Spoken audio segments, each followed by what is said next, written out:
Марина Урванцева, вспененный полистирол – это пенопласт, мне в магазине сказали. А пенопласт по мне хлипковат, тем более 5 миллиметров. Ну, то есть я же не выгляжу идиотом, который хлипкий пенопласт, Марина, использует для того, чтобы на ней крепить, на этой пенопласте, вот эти этюды, тем более ветра, да. Вспененный полистирол – это вполне возможно пенопласт, прочный, покрыт с двух сторон полистиролом, то есть пластмассой жесткой. Его, в общем-то, так и не согнешь, этот лист, но он легкий. Продавец в магазине вас ввел в заблуждение. Очень удобный материал для кассетников, которые вот я придумал. Людмила Ложко. При Союзе писали на ватмане. И отлично было, имеется в виду акварелью. Шикарная была бумага и стенгазы. Все на ней делали, стенгазеты. Я тоже делал. Но что касается акварели, виноват. Ничего не получалось у меня на ней, потому что в ней очень много клея. А акварельная бумага, вот я сейчас закупил, наверное, десяток разных брендов. И только один из них, вот на нем можно работать. Остальные я даже в оценках написал. Причем это, извините, Фабриано. Я написала в оценку, что это ужас просто. На ней ничего не получится. Итальянская бумага брендовая. Написано 100% катон, 300 грамм, но вот тебе раз. А подошла мне по моим запросам бумага Палаццо.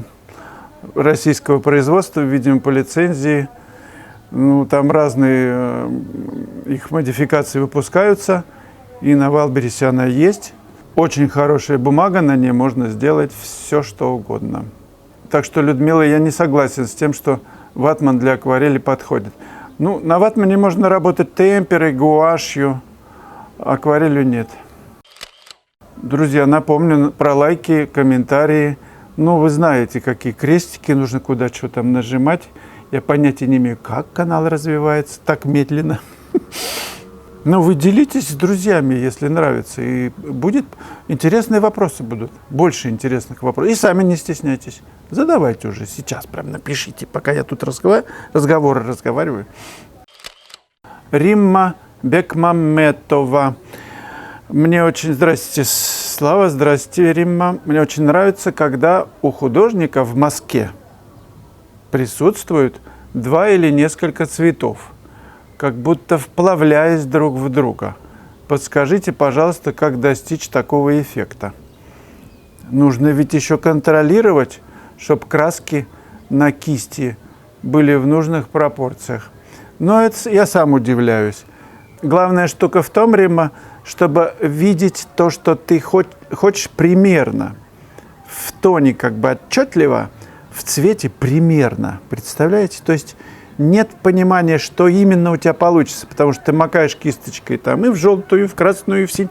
Ну, примерно понимаешь, сколько тебе надо, и к этому маканию сколько нужно белил зачерпнуть. И потом хопа, и там в этом мазке вот, в одном получается вот это разноцветие живописи. Это такой удивительный прием. Но нужно быть готовым к тому, что не получится с первого раза. Поэтому мастихин сразу в правую руку счистил все, в фузу. Опять пробуешь, опять не получилось, опять счистил. Писать поверх не получится, потому что будет смешиваться и будет грязька. Лучше счищать. Кстати, иногда счищаешь и уже хорошо.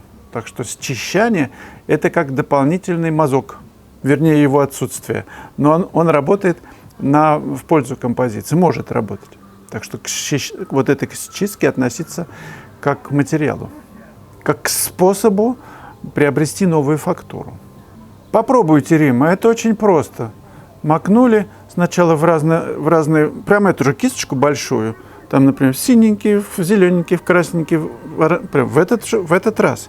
Потом еще в белила побольше и прям хопа в холст. Фешин говорил, что краска, пусть она смешение краски происходит не на палитре, а в холсте. И вообще, еще когда он открыл это явление, вот этот фантастический мазок, прием этот, да?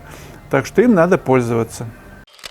Друзья, напомню про то, что с 21 августа по 25 августа в Гурзуфе я проведу дополнительный класс по живописи. Присоединяйтесь, кто окрест живет или кто хочет. Из Санкт-Петербурга приезжают на перекладных на верхних полках мужчина-парень.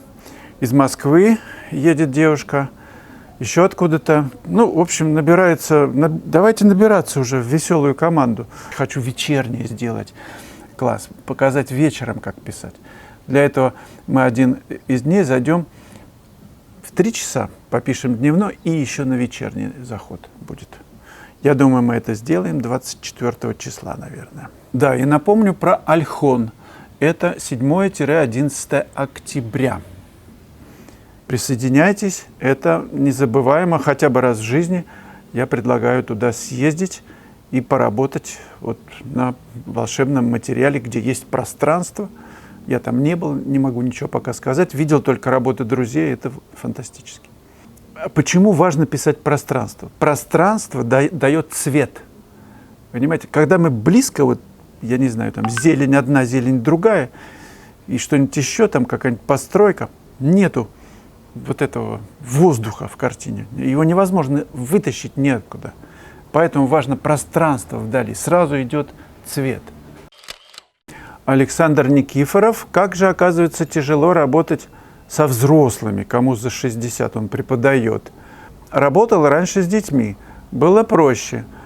Некоторые с большим вниманием слушают, а вот художники, которые чувствуют себя уже состоявшимися, честно, я иногда вхожу в ступор от некоторых рассуждений и не знаю, как себя вести, когда человек утверждает обратное, о чем я пытаюсь донести со своей колокольни.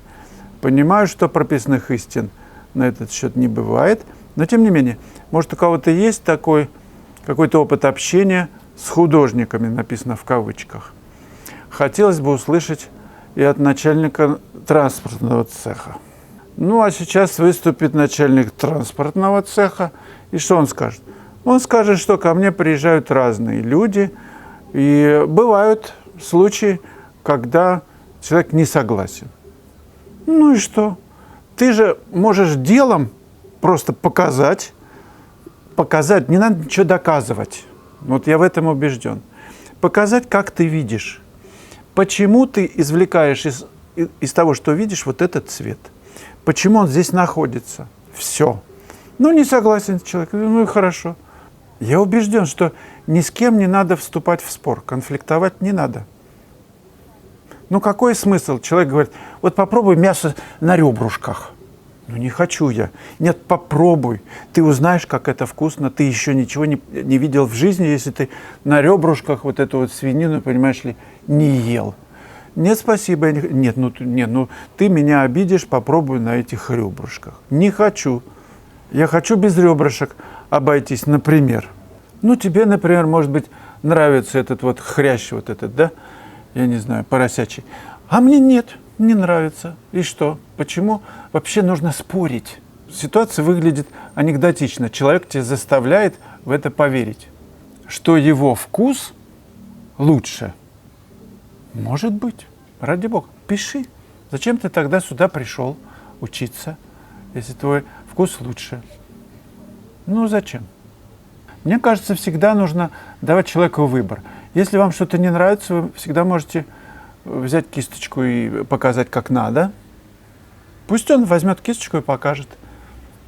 Быстро покажет всем, причем одногруппникам, как нужно правильно. И если он ошибется, у вас будет возможность показать, где он ошибся, и его исправить. Например, вообще дело, которое ты делаешь, лучшая реклама, а не какие-то разговоры об этом. Вот что ты умеешь делать? Покажи. Я поверю или не поверю. Мне кажется так. С детьми, конечно, проще. У них опыта еще не было никакого художественного. А с художниками состоявшимися может быть сложно.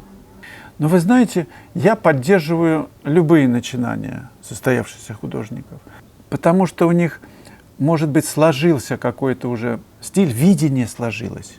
Из чего он вот это вот так пишет? Может, у него надо поучиться? Почему нет? Если это классно. С другой стороны, что он тогда пришел, да? Ну и потом та штука, что ты, если это действительно так, считаешь себя учеником, просто что-то умеешь делать и делишься тем, что ты умеешь, ну это же честно. Если ты считаешь себя учеником, то совершенно нормально в этом признаться, что я такой же ученик, как и ты. Может быть, твое мнение более правильно. Покажи, давайте на деле, да, покажите, что вы умеете в деле. И мы все вместе оценим и посмотрим. 9-й урок в моей онлайн-школе «Дизайн в живописи». Он был записан в Калифорнии, в саду, где много роз. Этот урок посвящен тому, как стать хулиганом в живописи. А здесь есть еще тень. Как быть спонтанным, не привязываться к цвету, который ты видишь, а сочинять его на основе композиционных пятен, мыслить пятнами. Как это? Как все разложить? Мотив понятен. 2 куста больших, розовых, зелень на переднем плане, трава, на заднем плане зелень. Но ведь наша задача написать художественное произведение, сочинить на эту тему нечто удивительное. Вот этот урок об этом. Как научиться писать легко, как писать впечатление. Нужен ли подготовительный слой краски в живописи? Можно ли обойтись без него? Этот урок интересен тем, кто любит спонтанную, живую живопись и хочет перестать разглаживать волосок к волоску в своих работах. 9-й урок «Дизайн в живописи».